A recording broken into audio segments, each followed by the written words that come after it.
U.S. Senator Ted Cruz rounds out his whirlwind trip around his home state. Today, he and other federal lawmakers were in Austin for the grand opening of the VA outpatient clinic.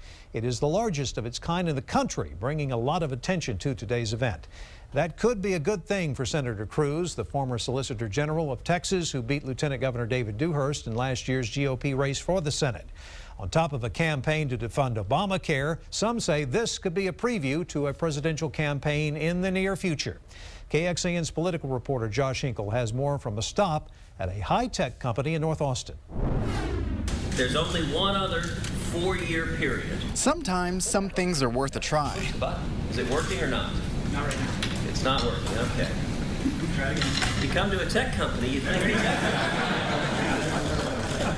it's working? Some say events like this are a way for Texas Senator Ted Cruz to test the presidential waters. High tech does what Americans are best at, which is invent and innovate and change the world. Hammering home his issues. I feel like I'm judging in a science fair. And getting to know the voters a little better now that he's had some time in Washington. You're aware that you're creating an attack ad right now. Cruz is going to bring perpetual knowledge. Okay, so then once you remove your hand, watch the data. So now you've got Okay, now I let the sun shine. There we go. That's at least we have our response now.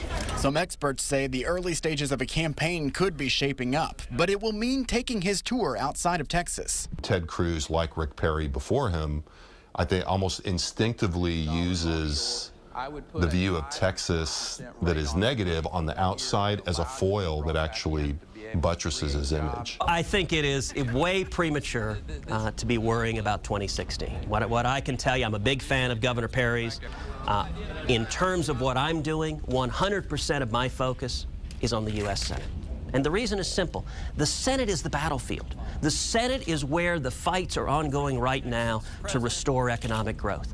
And that fight will be a quick one. Once he gets back to Washington next week, he'll have fewer than 40 days to convince Congress to go along with his plan to defund Obamacare. Some congressmen have said that it could threaten to shut down the federal government. That's very crucial ahead of a big budget deadline at the end of next month. In Austin, Josh Hinkle, KXAN News. There are still a lot of questions about whether Governor Rick Perry is mapping out a plan to make another run for the White House. The governor announced he would not seek re-election last month. He has 16 months left in the governor's mansion and has yet to say whether he'll run for president again. Last election, he ran an unsuccessful campaign, of course. Many insiders say it might be difficult to bounce back from serious missteps.